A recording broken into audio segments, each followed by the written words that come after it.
तो ये कहानी शुरू होती है एक बेहद ही खून खराबे वाले सीन को दिखाते हुए, जहाँ पर इंसान एक बेहद ही खतरनाक दिखने वाले डीमन क्रिएचर से कभी खत्म न होने वाली लड़ाई लड़ रहे होते हैं। और जब सुबह की पहली धूप धरती को छूती है तब तक इंसान हार चुके होते हैं और जो थोड़े लोग बहुत जिंदा बचे थे उन्हें वो डीमन बेरहमी से मार डालते हैं। आखिर इंसान के मारे जाने से ठीक 2 सेकंड पहले एक मिस्टीरियस वॉरियर वहाँ पर आता है और ये वॉरियर बाकी सबसे बिल्कुल अलग था। उसके शरीर पर कोई कवच नहीं था, फिर भी वो गजब की लड़ाई लड़ रहा था। उसके हाथ में एक ऐसी तलवार है जो बाकी सभी से कहीं ज्यादा फास्ट है। वहीं पर एक घायल सैनिक उसे अपनी जान बचाने के लिए थैंक्स करता है, लेकिन वो वॉरियर उसकी ओर इसीलिए बढ़ा था ताकि उसके पास मौजूद सोने के कुछ गहने को चुरा सके। सैनिक के सामान में से एक चांदी का अजीब सा टुकड़ा मिलता है जो सिक्के के आकार का था और जिसपे कुछ एंशिएंट स्क्रिप्चर लिखे हुए थे। वो सैनिक उससे गिड़गिड़ा कर कहता है कि वो इस टुकड़े को ऊपरी इलाके तक पहुंचा दे, लेकिन वो वॉरियर उसकी बात को अनसुनी कर देता है और वो सभी सैनिकों को लूटने के बाद वो अपने घोड़े पर सवार होकर कई दिनों दूर बसे एक शहर की ओर निकल पड़ता है। शहर पहुंचते ही वो एक शेल्टर में जाता है जहाँ पर वो अपनी प्यास बुझा सके और कुछ खाना खरीद सके।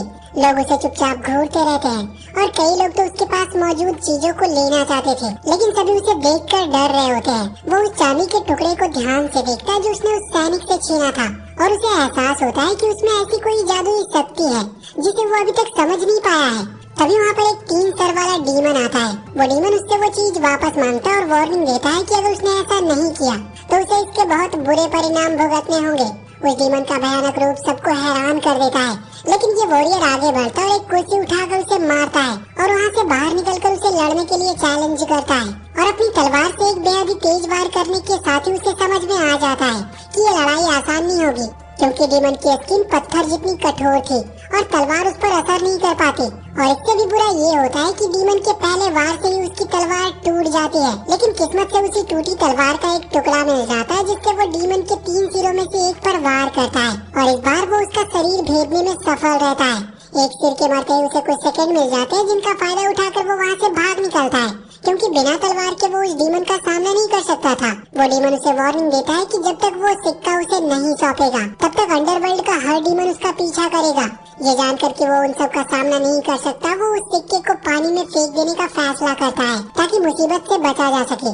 लेकिन तभी एक अजीब सा जादू होता है। वो सिक्का चाहे जितनी दूर फेंके वो हमेशा वापस से उसकी जेब में लौट आता था और अब उनकी किस्मत आपस में जुड़ चुकी होती है और उसे ये पता लगाना ही होगा कि आखिर ये सब क्यों हो रहा है। और शायद असली सजा शक्ति का होना नहीं बल्कि उसे कभी छोड़ ना पाना है। शहर छोड़ने के बाद वो एक विच की झोपड़ी तक पहुंचता है जो पैसे के बदले लोगों को सलाह देती है। वो विच उसे बताती है कि उसके हाथ में दुनिया के 3 एलिमेंटल्स में से एक है। ये सिक्का जिसके पास होता है वो उसकी आत्मा से जुड़ जाता है और उसे एक बहुत ही स्ट्रॉन्ग पावर देता है और उनका ये कॉम्बिनेशन उसकी मौत के बाद ही टूटता है और उसके बाद से वो सिर्फ एक चांदी का सिक्का नहीं रहता बल्कि एक इनविजिबल जंजीर बन जाता है। और इससे छुटकारा पाने के लिए उसे दुनिया के नक्शे के आखिरी छोर तक जाना होगा जहाँ पर बेहद खतरनाक जमीनें हैं और यही एकमात्र रास्ता है जिससे वो अपनी सोल को उस मौत से बचा सकता है जो उसका पीछा कर रही है। यात्रा के पहले ही दिन, जिसे डीमन स्टॉकर कहते हैं, वो घने कोहरे में फंसकर एक गुफा में चला जाता है जहाँ पर इंसानों और डीमंस के रिमेन्स पड़े होते हैं, जिससे उसे लगता है कि यहाँ पर कोई भयानक लड़ाई हुई थी। लेकिन ऐसा लगता है मानो किसी ने शिकार करने के बाद ऐसा छोड़ दिया हो। और कुछ देर के बाद वो असली भूखे मेहमानों से मिलता है जो थे रेत के कीड़े जो इस गुफा में आने वाले हर इंसान को निगल जाते थे। वहीं एक कोने में रखी एक संदूक में स्टॉकर को एक बौना दानव मिलता है जो मदद की भीख मांग रहा था। उसका नाम डुडाव था और वो स्टॉकर की जान बचाने के कारण उसका कर्जदार बन चुका होता है और इस तरह से स्टॉकर को अब एक साथी मिल चुका था, कम से कम तब तक जब तक डुडाव अपना कर्ज न चुका दे। डुडाव उनका रास्ता याद रखता है और उसे बाहर निकलने में मदद करता है। अब वो एक टीम बन जाते हैं। डुडाव उसके सिक्के पर लिखी भाषा को पहचान लेता है। असल में वो मोर्टियन भाषा होती है जो एक बेहद ही पावरफुल और डेड लैंग्वेज थी। वो उसे पढ़ नहीं सकता था, लेकिन उसका पुराना गुरु शायद उसे समझ सके। उसी पल उन्हें घोड़े की आवाज सुनाई देती है और डीमन का एक टीम उनके सामने आ जाता है। वो उस सिक्के की मौजूदगी को महसूस कर सकते थे और उसी के लिए वो वहाँ पर आए थे। और यहाँ पर एक बिना अच्छी तलवार के और उनसे संख्या में कम होने के कारण स्टॉकर वहाँ से भागने का फैसला करता है, ये सोच कर कि शायद वो उन्हें एक एक करके हरा सके। वहीं पर डुडाव एक पुराने सोल को बुलाकर डीमन का ध्यान भटकाने की कोशिश करता है, लेकिन उनका प्लान उल्टा पड़ जाता है और वही सोल उस डीमन को सीधे उनकी ओर ले आती है।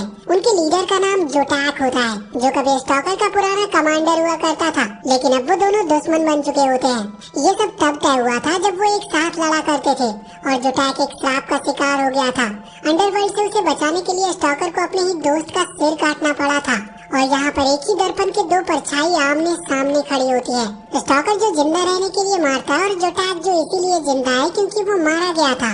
उनमें से एक डीमन बनने से डरता और दूसरा पहले ही उस रास्ते को अपना चुका है। पुरानी दोस्ती की आखिरी निशानी के तौर पर जोटैक उसे एक सिंपल लड़ाई का मौका देता है और उसे एक तलवार सौंपता है। लड़ाई लंबी चलती है और स्टॉकर लगभग हारने ही वाला होता है, लेकिन एक फुर्तीले वार से वो जोटैक का एक हिस्सा काट देता है और उसी पल का फायदा उठाकर वो वहाँ से भाग निकलता है। उसी रात डुडाओ समझाता है कि अगर नेक्रो सच में इसमें शामिल है तो उन्हें किसी भी हालत में ये सिक्का उनके हाथ नहीं लगने देना चाहिए, वरना दुनिया का अंत कंफर्म है।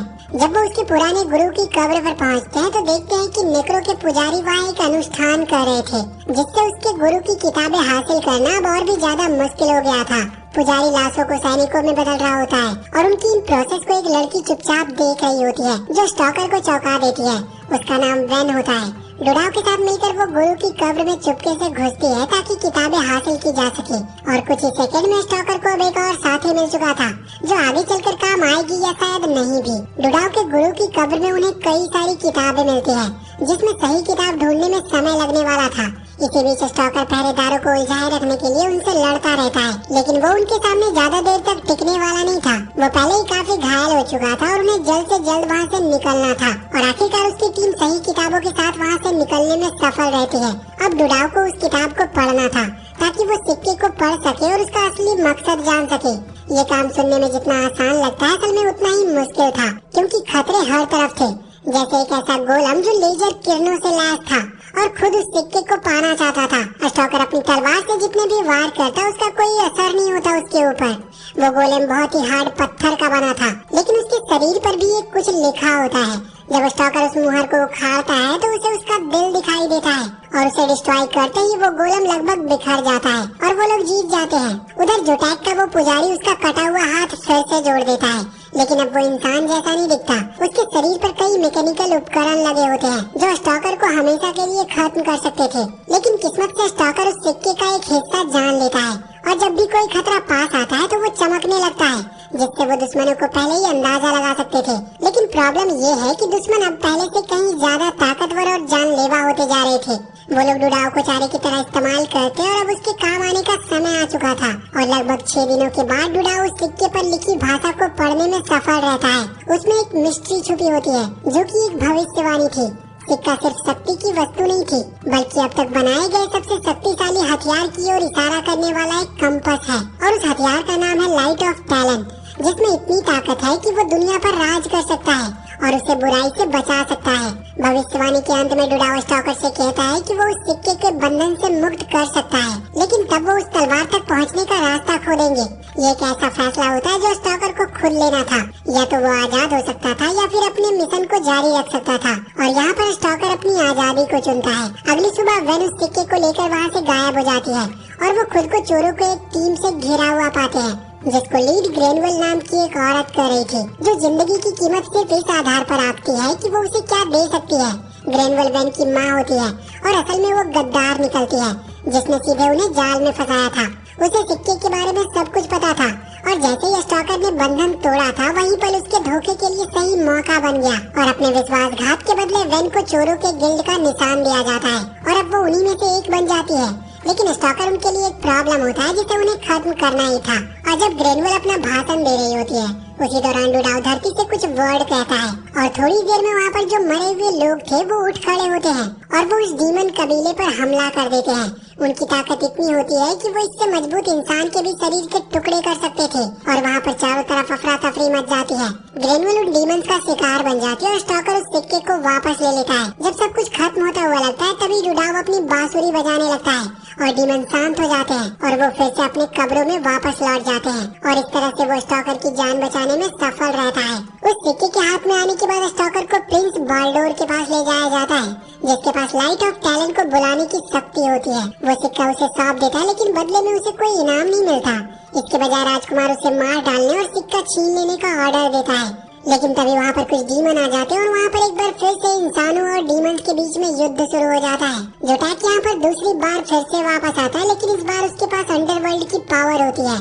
वो अपने कर्स हाथ से स्टॉकर को घायल कर देता है और वो उसे मारने ही वाला होता है कि वेन बीच में आकर उसकी जान बचा लेती है, जिससे स्टॉकर को अपनी तलवार उठाने का मौका मिल जाता है। लेकिन वहीं जोटैक अब उन दोनों से कहीं ज्यादा ताकतवर होता है और एक ही बार में वो स्टॉकर को वहीं पर मार देता है और स्टॉकर वहीं पर गिर पड़ता है और वो बाल्डोर से वो सिक्का छीनकर जोटैक उसे भी मार डालता है और वो सिक्के को लेकर नेक्रो तक पहुँचाने के लिए अंडरवर्ल्ड की ओर चला जाता है। वहीं जंगल में वो क्रिएचर स्टॉकर का शरीर को पाते हैं और उसे अपने ठिकाने के भीतर ले जाते हैं, जहाँ पर उनकी जादुई शक्ति सबसे ज्यादा होती है और वहाँ पर वो नेचर की पावर से उसका दिल ठीक कर देते हैं और उसे फिर से जिंदा कर देते हैं ताकि वो अपना अधूरा काम पूरा कर सके। इधर डुडाव और वेन को डीमन के लीडर नेक्रो के सामने लाया जाता है। नेक्रो मानता है कि वेन एक इम्पोर्टेंट साथी बन सकती है, इसलिए वो भी उसे एक ऑफर देता है कि वो भी जोटैक की तरह उसकी सेना में शामिल हो जाए। लेकिन उसका जश्न तब टूट जाता है जब स्टॉकर वहाँ पर पहुँच जाता है, जो अब न सिर्फ पहले से ज्यादा ताकतवर था बल्कि उसकी सहन शक्ति भी कहीं ज्यादा बढ़ चुकी होती है।